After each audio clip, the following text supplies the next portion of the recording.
folks. It's the Modern Life Podcast. My name is Tabby, and today we're talking about Dr. Thorne. Colleen is my guest today. You can find her on Instagram at ILikeOldBooks1213. She was the perfect guest for this episode. I really appreciate all her knowledge and expertise on literature and on Dr. Thorne. And without further ado, let's dive right into our modern thoughts and then talk about the main topic, Dr. Thorne by Anthony Trollope. When I was a child, my father owned everything you could see from this window. 10 years later, and every penny is gone. Mr. Gresham, it's not good. You owe Scatcherd more than 3/4 of the value of the estate. Thorne came here to advise us. As to whether there is any way to rescue the estate. Mother, I shall hate Greshamsbury if I hear one more word of what I have to do to save it. I will explain it as his duty to his parents, to his family, and to the line from which he is sprung. To marry money. To marry money. We're back with the Modern Life Podcast. My name is Tabby, and I have Colleen here with me. How are you doing? I'm great. How are you? I'm good. So let's start with our modern thoughts. Good. What have you got for us today? So I'm kind of an old school person, but probably my most modern thing that I do is my friends and I watch RuPaul's Drag Race. That kind of got us through. It got us through the pandemic, watching it virtually. And so we've kept that up. And the finale just aired this past weekend. I don't know. Do you watch Drag Race? I don't know. I've seen clips from it, and it always looks like so much fun. It looks so great. Yeah, it is. And we were a little sad about the results, though. We all really loved Lady Camden, who is from Britain and was just this really talented dancer. And Lady Camden didn't win, but that's such a great name. I love that. Lady Camden. Do you and your friends, you said you watch it virtually together? Yeah, I mean, that's what we did for most of the pandemic. Luckily now, that hopefully things are getting a little better. Yeah. We are able to sometimes watch it actually together. But, sometimes it's just easier. We're all maybe lazy or have had a busy weekend and we're just like, let's just watch it virtually. So that's a really good one. I know a lot of people watching Drag Race right now. It's just turn off your brain and... Yes. That's great. So mine is, I've just gotten addicted to this new YouTube channel, or new to me. It's called Girl with the Dogs.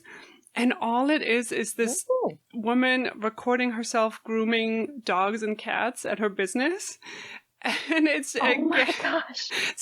It's kind of like, watch the dogs, you just turn off, and there's something just so satisfying about her, giving them little haircuts and, washing out their coats and brushing them, and it's just, there's no point to it, but I'm it's just something nice to watch.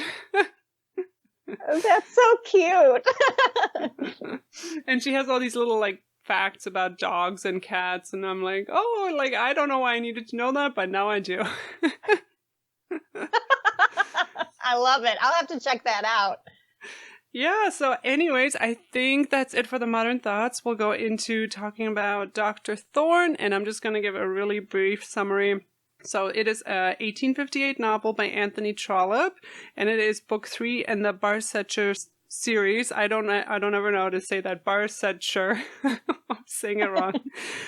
So the story goes, while Dr. Thorne is a good and honest man, his brother seduces and impregnates the sister of Roger Scatcherd. In a rage to defend her honor, Roger accidentally kills Dr. Thorne's brother. Roger's sister leaves her baby with the dutiful Dr. Thorne while Roger is imprisoned for manslaughter. About 20 years later, the baby has grown into a young woman by the name of Mary. She's very close with the Gresham family, who is, however, in debt to Roger. He has done well for himself after prison, but he dies of alcoholism, leaving everything to Mary.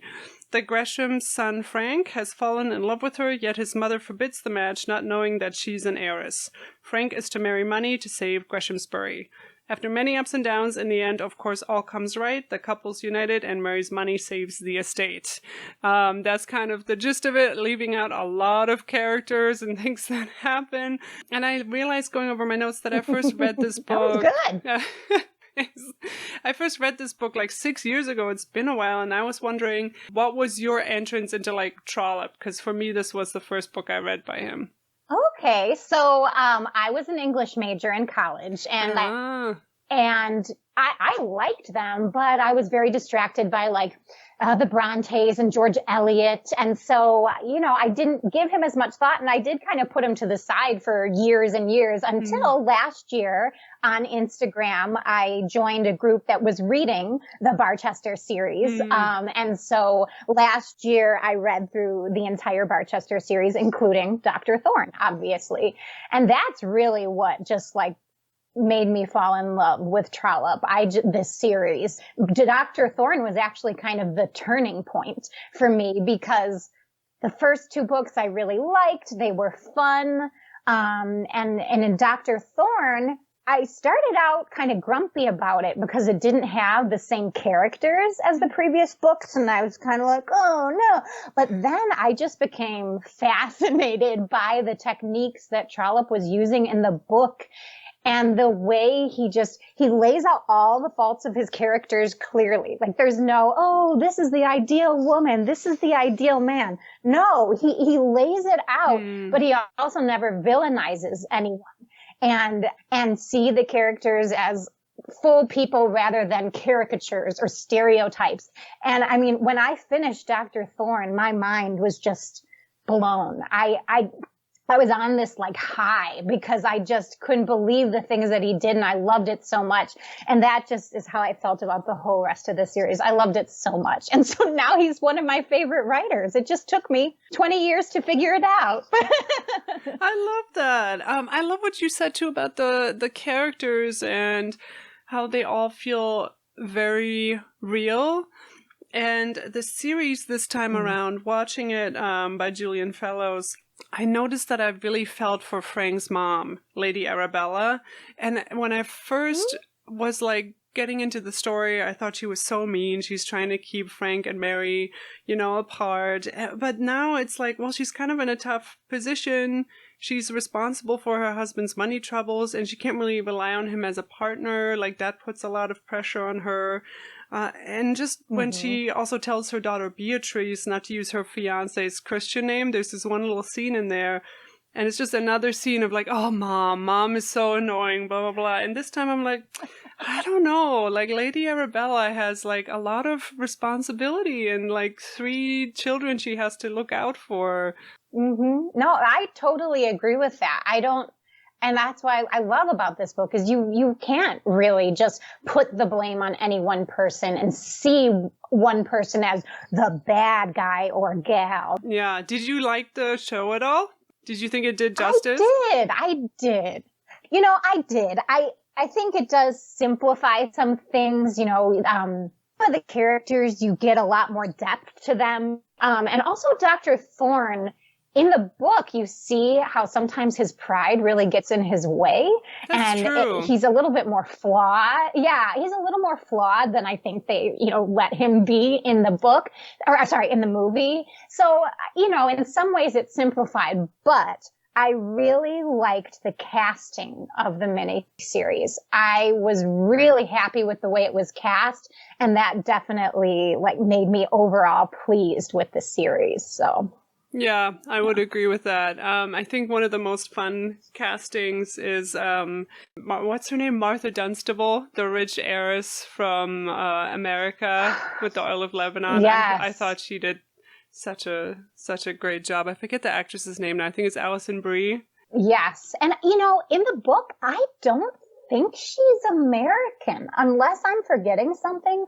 And I even looked back, actually, and I don't think she's specified as American in the book. You might be right, yeah. But I was fine with that choice, I think it was fun because it kind of made her stand out. And yeah, I mean, she's probably my favorite character in the book. And they definitely, did a good job with her. Yeah. What did you think of Tom Hollander as Dr. Thorne? I liked it. I thought he was a good choice because he kind of has that quiet dignity, which I think is really That's appropriate true. for Dr. Thorne. Yeah. Yeah, you're right about that. He has this kind of reserve, but also a lot of presence when he is in the scenes. Yeah, exactly. Yeah. And I also really, I mentioned that what I like about Trollope is that he doesn't turn people into caricatures. And I felt that that was really true with all the casting too. That, you know, if Lady Arabella had been cast a certain way, she could have turned into this like obnoxious caricature, but she didn't. You know, the actress had a very like, not her look, her physical appearance wasn't too extreme in any way. And so she did come across as relatable, as you were mentioning. And my favorite was the portrayal of Roger Scatcherd by Ian McShane. Oh, yeah. Talk to me more about that. You're right. So the character of Roger Scatcherd is really one of the things that ended up catching me off guard with how well he was portrayed, just his alcoholism and how sad it is that he, you know, maybe wouldn't have ended up in this way if he hadn't had as much success as he does. And the book just really captures the tragedy of it. And there's a scene towards the end of his life where he, hopefully that wasn't too much of a spoiler. No, we're doing spoilers. That's right. Okay. Where his son has just visited him, and he can see that his son is kind of going down the path of alcoholism as well. And he turns to the wall and just thinks about that like he's made a mess of his life. His son is making a mess of his life, and the tears just like come down his face. And the way that Trollope describes it, I mean, it's so moving. And, you know, I sadly, I feel, that the type of character that he is could have turned into like a bumbling joke. You know what I mean? But Trollope doesn't let that happen. And they didn't let that happen with Ian McShane either. You know, he's kind of handsome. He has that physical presence to him. And yeah, he just doesn't come across as bumbling. He comes across this man who could be really powerful, and sadly just has kind of, you know, destroyed himself. That is such a good point. I think the relationship between Dr. Thorne and Roger is also just one of those elements that really adds to that. Because, I mean, he killed his brother, yet they have this very moving friendship that's like this push and pull. And, you know, Dr. Thorne's not gonna let himself be dominated by him, and they still kind of need each other. I agree. What do you think about Dr. Thorne not telling Roger till pretty close to the end that Mary is his niece?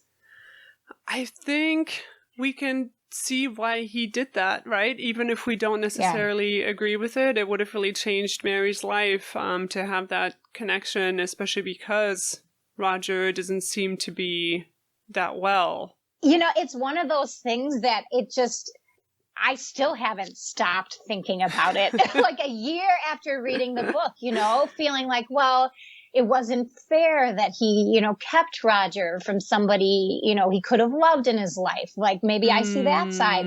But then, as you said, I mean, maybe it was protecting her, because Roger, you know, has some issues, as does his son. So it's one of those choices that I don't know really what is the right choice, which is one of the things I love about Trollope too, that it's not like good people do this and bad people do this. It's, you know, characters grappling with decisions that are really tough to make, and that when we put ourselves in their position, and we don't even really, you know what exactly is right. So I keep pondering that one. Yeah. I wanted to go back to characters, like you said, as villains and angels, and how Trollope doesn't really do that.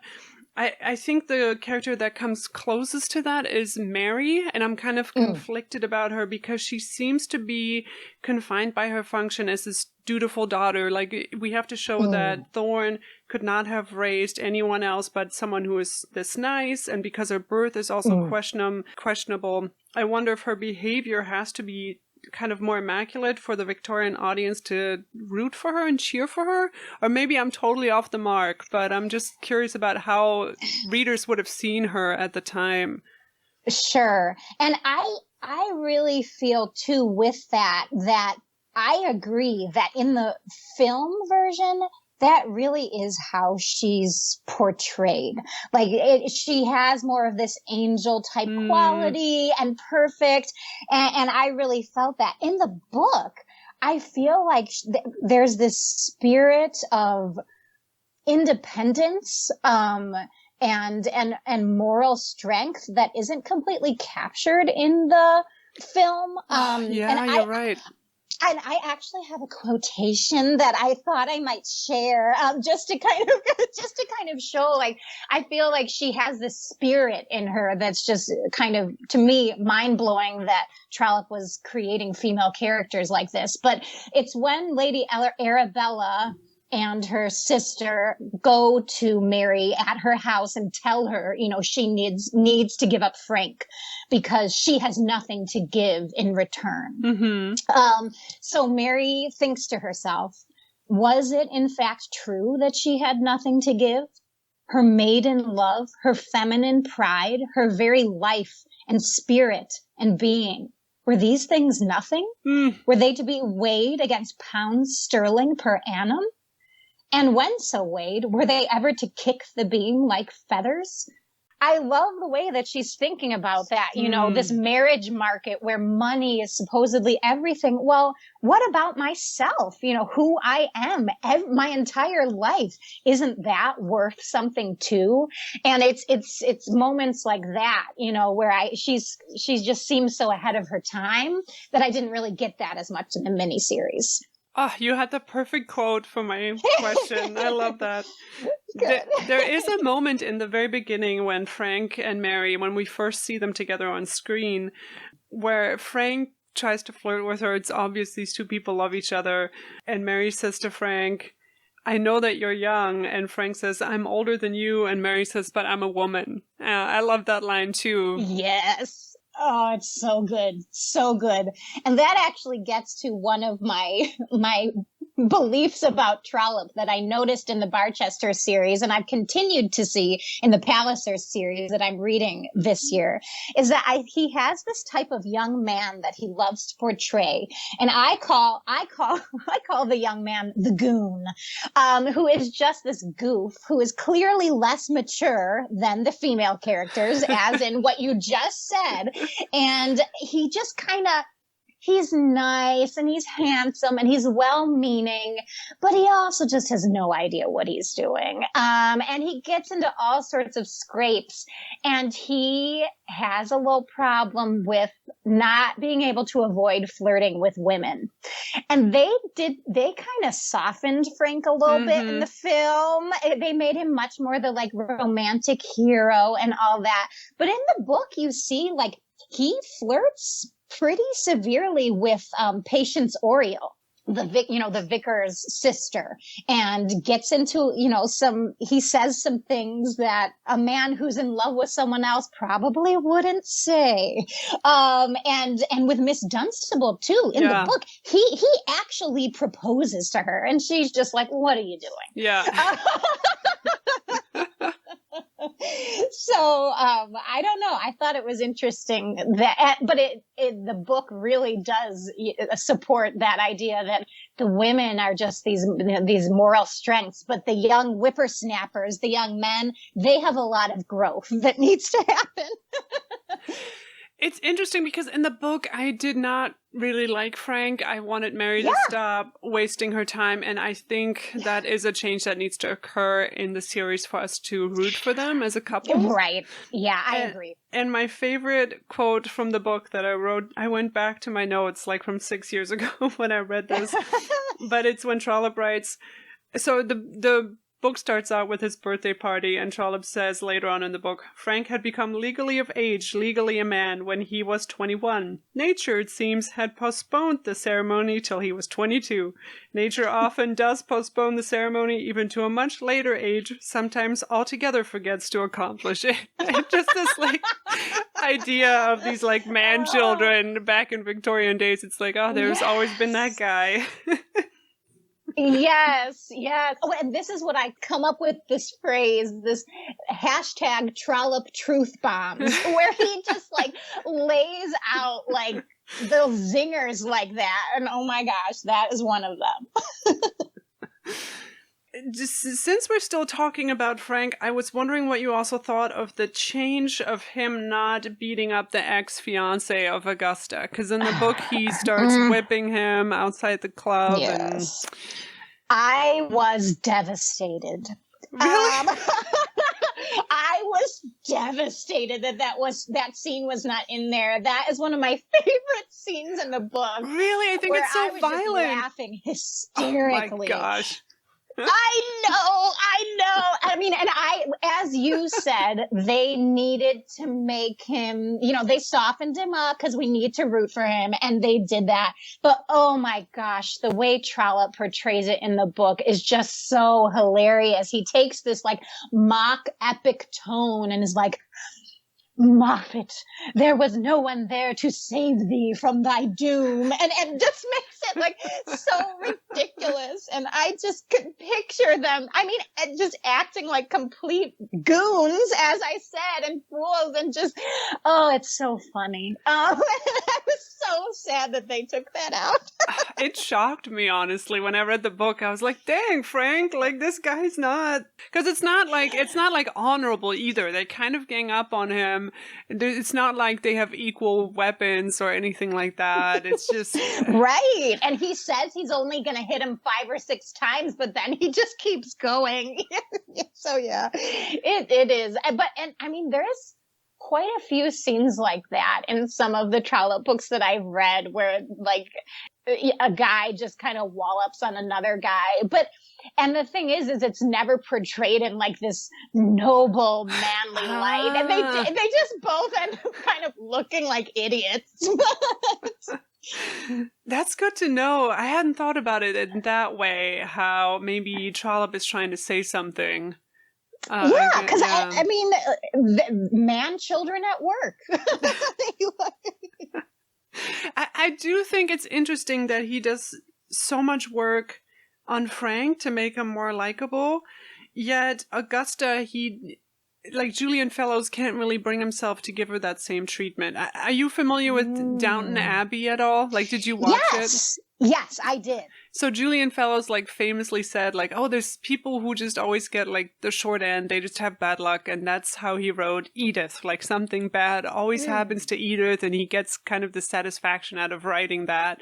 And I felt like that's what he was doing to Augusta, because she, Moffat breaks up with her. They probably can't afford to sue for breach of promise, and you probably don't even want to do that because it's a bad reputation. Then she falls in love with this lawyer, and then she gets talked out of it by her cousin. But in the book, these scenes are so different that it made no sense to me that at the end of the show, the cousin has suddenly snatched up the lawyer, even though we get this big speech from her about our lawyers are beneath us and so on and so forth. And in the book, that happens about 4 years later. And there's a great quote about the De Courcy family and how high and mighty they are. And Trollope says, "No female scion of the present family of Courcy had as yet found a mate. We may imagine that eagles find it difficult to pair when they become scarce in their localities." And this is kind of why she ends up going for the lawyer, even though she talked Augusta out of it 4 years before. But I think shortening that time period in the show was just so nonsensical, and you were kind of watching it going what is happening here? Yeah, I know. And speaking of shortened time periods, I noticed the same thing too with there was shortening even with Frank and Mary's courtship. When he comes to see her at Boxall Hill that one time, she doesn't really accept him. She just lets him hold her hand a little, and then he goes away for a year to Europe in the book. And that's completely taken out of that. So yeah, it is interesting how those time frames are. And yeah, I agree. I feel that in the book, I felt really bad for Augusta in the book. I don't know. I felt really sad for her. I mean, it's not like you can really blame her for her choices, because she's trying to do the best she can with how she's been taught, the things she has been taught to care about. And yeah, I always felt really bad for her. And I always hoped that like in a future book, she would find somebody, but it never happens for her. It's kind of sad. And I feel like Julian Fellowes kind of plays it as a joke. Like, oh, the cousin got with the hot lawyer. And I'm like, I'm not laughing. Like, I'm just, if I was writing this, I would have made that change, no problem. I would have been like, she gets the lawyer, she gets her happy ending. I just want Augusta to be happy. Right. But that is the thing too about Trollope, though, is that he does not always give people happy endings. Or I should say the endings that the reader wants, the endings that the reader sees as being the happy ending. That's not what he always does, even for some of his main characters, actually, in some books. The people you think, oh, they'll get together in the end, they don't always. And I'm very interested by that. His portrayal of the marriage market and how sometimes it doesn't end up happy for everybody and people get burned, Yeah. What did you think about the show kind of hinting at the end that Miss Dunstable and Dr. Thorne might be an item? Well, have you read the whole Barchester series? I forget. I read The Warden in anticipation to this, but I couldn't get any further, so I've only read those two. Got it. Okay, well then I hesitate to say too much then, but all I'll say is that in the next book of the series, Framley Parsonages, I don't know if it's Framley or Framley, we may see some of these characters again. Oh, okay. Yes, so something to look forward to. Yes, exactly. Yep. I thought that was kind of a fun ending, like just the wedding and everybody's waltzing, and yes, I love the way it was filmed. Yeah, yes, I wanted to go into the production of it all, because I always say before Bridgerton there was Dr. Thorne. Like in this show, it is always summer. The grass is always neon chartreuse. Everybody has eyelash extensions. Like there's this intentional fakeness that doesn't try to hide itself in like. It's just like straight up saying, no, this is the style we're going for. Everybody's going to be wearing flower crowns at all times. Like Mary's going to have like beach wave bangs and like lipstick. And I just love that. I did too. It was so gorgeous. Oh my gosh. The costumes, everything was gorgeously shot. And yeah, as you said, idealized in a way, which is interesting because I don't think that the time period is really idealized in the book or even in the series. But yeah, the visuals are so ideal and gorgeous. Yeah, that's so true. And I loved it. I mean, why not? Eye candy. Yes. It was just really lavish and just a pleasure to look at. One of the characters we haven't really talked about is Louis Scatcherd, Son of the Year. Yeah. What did we think about him? Oh man. Well, I did think it was interesting that in the film they created even a little bit more drama surrounding him.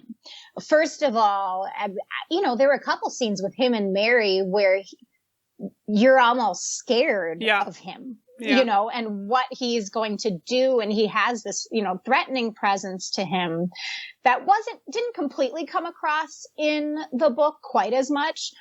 But, so that was that. And I did like how they portrayed just his downward spiral and how, he does make, sadly, a fool of himself the further he gets into his reliance on alcohol. But I also thought was interesting, they created more drama with his death, too.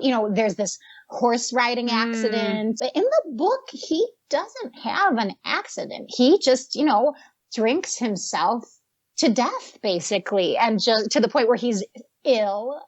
And so they created, I feel, a little bit more drama around his character than the book necessarily gives.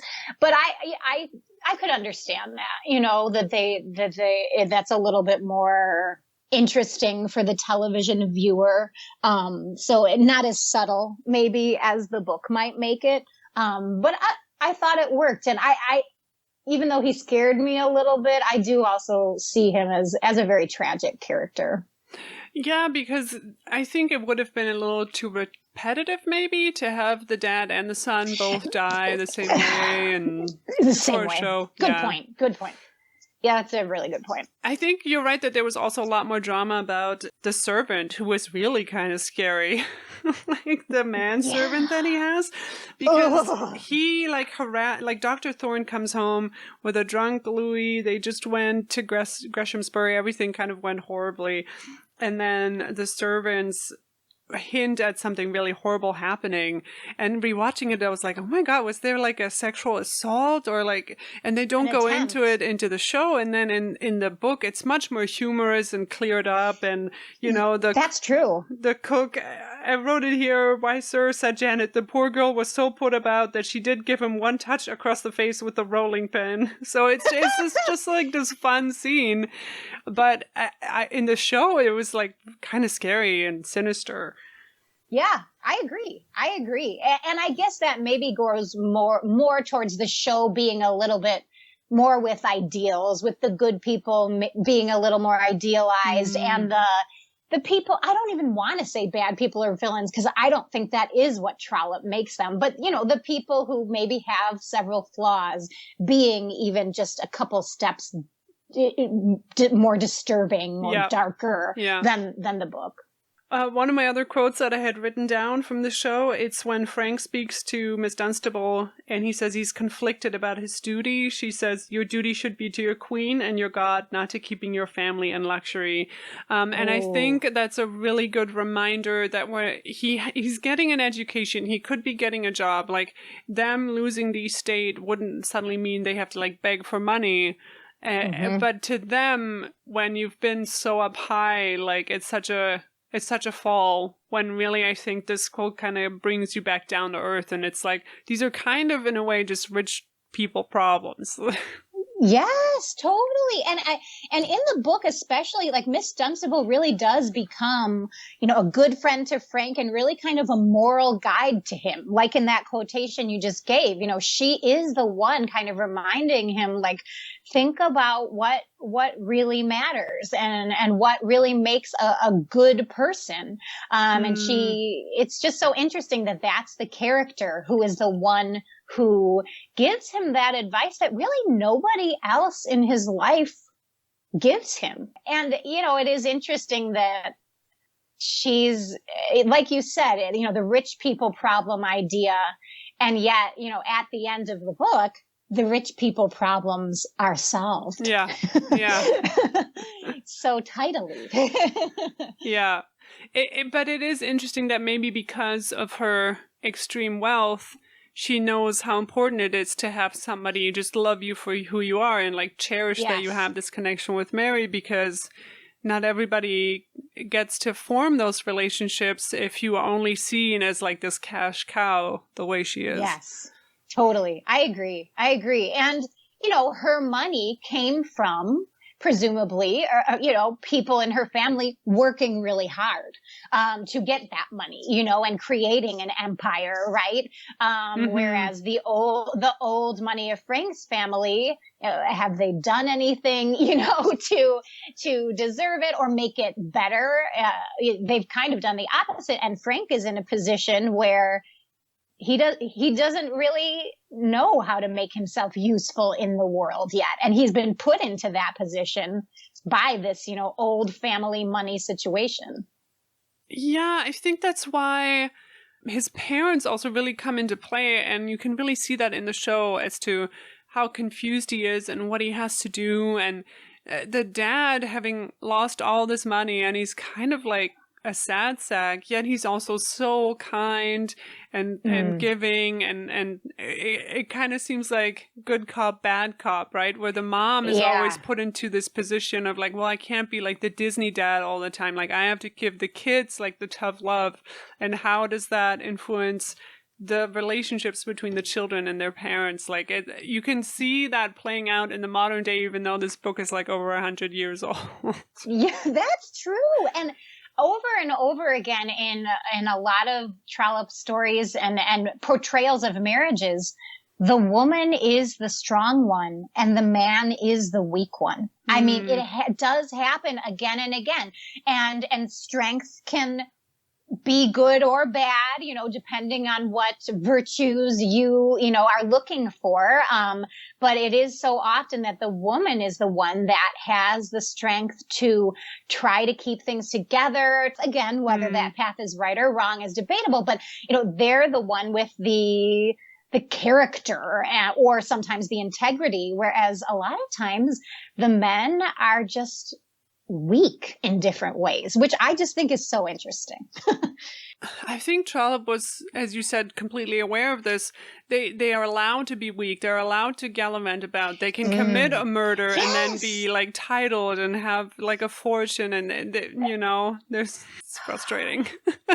I love that. No, that is such a good point. And that is so true. They can go around beating each other up, but then they can still, go to their clubs and have the choice of what they're going to do. Whereas women are so limited. And I think that's why the decisions that women have to make and Mary has to make as to whether she can marry Frank or not, there just seems so much at stake there, because it's like their future and their life and their happiness.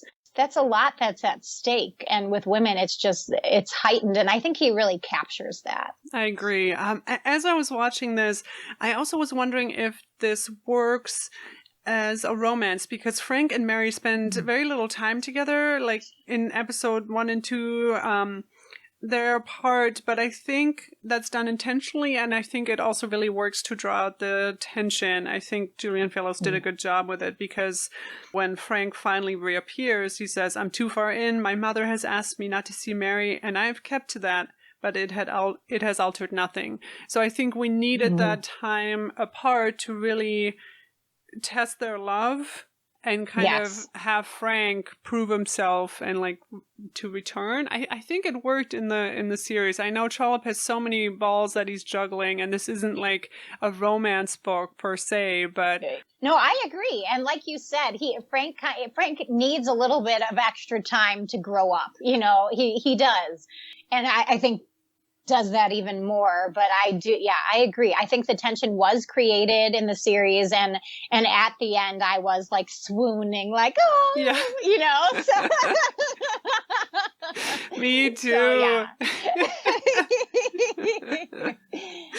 oh gosh. One of my other favorite scenes is in episode 3 when Lady Arabella comes to Dr. Thorne to ask him to stop Mary from associating with her daughter Beatrice, and the two are best friends, and he refuses to do that.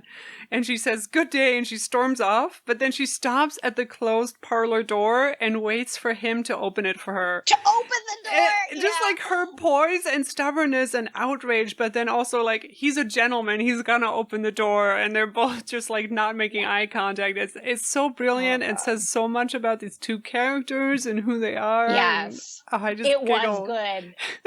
Although I have to say, I loved that. That moment at the door was priceless. But I do have to say that is another scene where I was really sad that they took away some of the humor that's in the book. Because in the book, that scene takes place in like his personal office, and he has these thigh bones that are like sitting on his desk. I forgot about that. That he has like a skull in one spot, and then he has these thigh bones that Trollope says he enjoys flourishing when he's talking emphatically. And so, like, in the scene, it's just like every other paragraph, Trollope will like give us the status of the thigh bones and like what Dr. Thorne's doing with them. And at one time, he like practically shakes them in her face, and like, and another point, Trollope's like, Lady Arabella did become concerned with the proximity of the thigh bones. And like, it's just really, really funny. And I was really sad that I didn't get to see the thigh bones. So that would have been great. I'm so glad you reminded me of that. Oh, well. Were there any other notes you had? Any other little scenes or quotes? No. Well, I will say, even I've been complaining about some humor in certain scenes being taken out.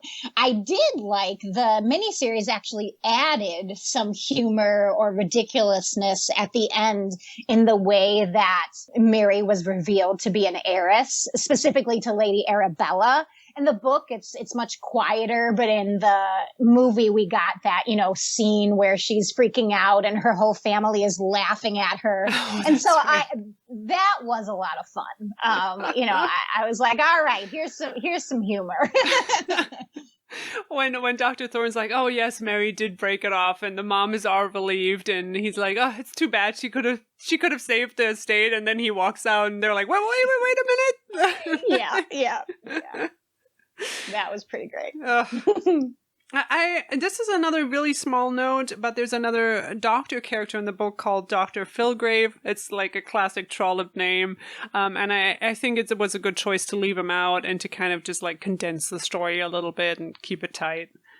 Right. I agree. And especially because sometimes the issues with Thorne and Filgrave, sometimes they do kind of reflect poorly on Thorne and just how proud he is and how he kind of distances himself from people. And I don't think the miniseries wanted to get into that. So, yeah, yes. Isn't there a whole bit in the book about how he, like you said, he has distanced himself from his own relatives too? Yes. The Thorns of Ulathorn, who are really fun characters that are in some of the other Barchester books. And yeah, because his father fought with them, he has, not had a good relationship with them, even though he's so proud of the Thorne name and the Thorne blood, which is something that the miniseries doesn't really get into, his pride that he actually does have about that. He has kind of distance himself from them. Yeah. I mean, that's why he's called Thorne, right? That thorniness that, Trollope does that on purpose. And it's like, it could be silly, but I think because he takes his characters so seriously and he doesn't always, they're not caricatures, like you said. We kind of just go along with it. Right.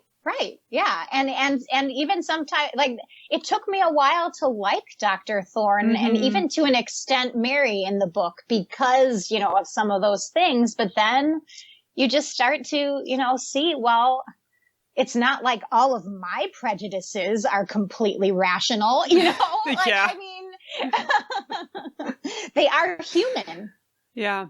But that's all I had. That was all my notes for Dr. Thorne. Yeah, me too. We ended up talking about like everything that stuck out to me. So yeah, again, thank you for coming on. You're like my Trollope expert. Thanks for watching the show.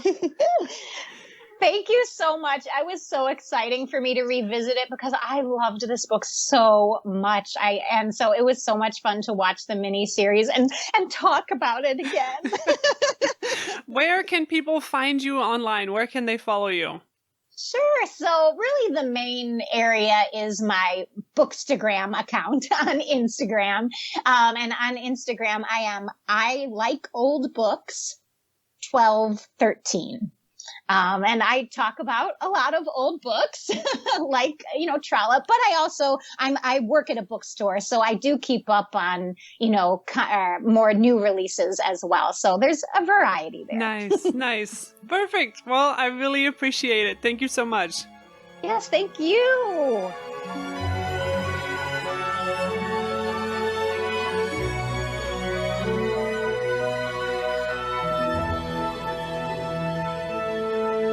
But who is Dr. Thorne? Dr. Thorne. Dr. Thorne. Dr. Thorne? Dr. Thorne.